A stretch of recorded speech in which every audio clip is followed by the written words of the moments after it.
Hello friends, আমি doctor Sayani. আজকে আপনাদের সঙ্গে একটা বিশেষ সিমটম নিয়ে আলোচনা করতে চলেছি। অনেকেই দেখবেন যে খাওয়ার পরে পরে স্টুল পাস করার টেন্ডেন্সি, স্পেশালি ভারী খাবার খাওয়ার পরে, সেটা যতবারই খান না কেন। এটা খুবই এম্বারেসিং সিচুয়েশন। আর স্টুল ইউজুয়ালি কোয়ান্টিটি মতনই হয়। আর জেনারেলি দেখেছি এইসব পেশেন্টদের মধ্যে স্টুলের সঙ্গে হালকা মিউকাস থাকে, আর স্টুল পাস করার পরে মলদ্বারে চুলকানি, জ্বালা এরকম একটা অনুভূতি থাকে। এর সাথে সাথে এই পেশেন্টদের মধ্যে জেনারেলি দেখা গেছে পেট ফাঁপ ধরে থাকার সমস্যা, আর সবসময় একটা ভুলে যাওয়ার tendency. Stress, tension, panic attack এই পেশেন্টের নিত্যসঙ্গী।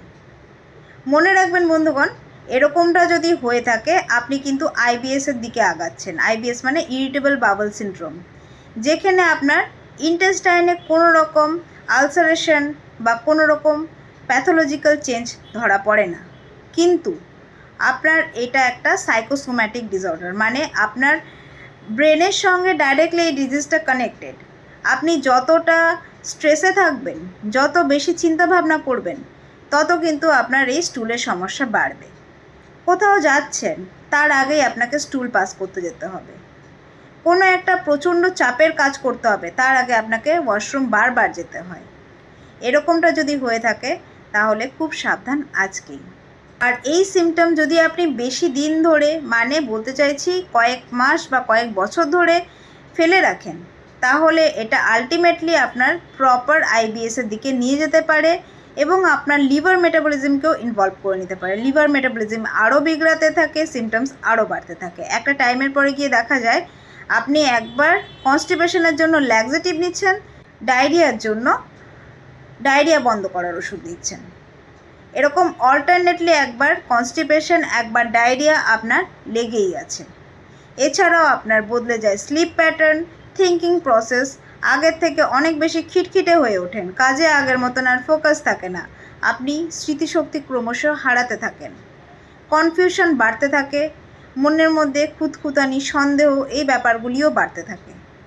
আপনি নিজের প্রতি কনফিডেন্স হারাতে শুরু করেন। আর দীর্ঘদিন ধরে এই ধরনের সিমটম হওয়ার ফলে আপনার কিছুটা ম্যানিয়া টেন্ডেন্সিও চলে আসে। কখনো কখনো এরকম হয় যে স্টুল পাচ্ছে না বা ইউরিন পাচ্ছে না, তারপরেও আপনি ঘন্টার পর ঘন্টা ওয়াশরুমে গিয়ে টাইম স্পেন্ড করছেন, শুধুমাত্র পরবর্তী সময় আপনাকে একটা ইম্পর্টেন্ট কোনো মিটিং বা ইম্পর্টেন্ট কোনো ডকুমেন্ট নিয়ে বসতে হবে সেই কারণে। এর প্রপার সমাধান কনস্টিটিউশনাল ক্লাসিক্যাল হোমিওপ্যাথি ট্রিটমেন্ট দ্বারা সম্ভব, যেটি আমি আমার পেশেন্টদের মধ্যে করে থেকেছি, যে কারণে আপনাদেরকে এই সতর্কতা বার্তা।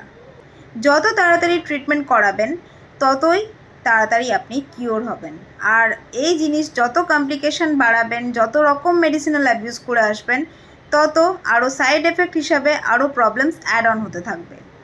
যে কারণে আমি সাজেস্ট করব সিমটমস কম থাকতেই ক্লাসিক্যাল হোমিওপ্যাথিক ট্রিটমেন্টের দিকে যান, যাতে করে আপনারা খুব অল্প সময়ের মধ্যে গোড়া থেকে রোগটা নির্মূল করতে পারেন, যাতে বাড়তি আর কোনো সাইড এফেক্ট দিয়ে আপনারা না ভোগেন। আর হোমিওপ্যাথিক ট্রিটমেন্ট যেহেতু সাইড এফেক্ট ফ্রি, সেই কারণে বাড়তি রোগ হওয়ার সম্ভাবনাও আর নেই। সুস্থ থাকার অধিকার সবার আছে, আপনারও আছে। আর আপনাদেরকে সুস্থ রাখার উদ্দেশ্যেই আজকে আমার এই সতর্কতা বার্তা। ভালো লেগে থাকলে ভিডিওটি প্রচুর মাত্রায় শেয়ার করুন, একজন দায়িত্ববান নাগরিক হিসেবে আপনার ফ্রেন্ডস ও রিলেটিভসদেরকে সচেতন করার উদ্দেশ্যে। আর যদি বিশদে কিছু জানার হয় বা আমাকে কনসাল্ট করার হয়, স্ক্রিনে দেওয়া ডিটেলসে অবশ্যই যোগাযোগ করতে পারেন। আজ এখানেই, নমস্কার।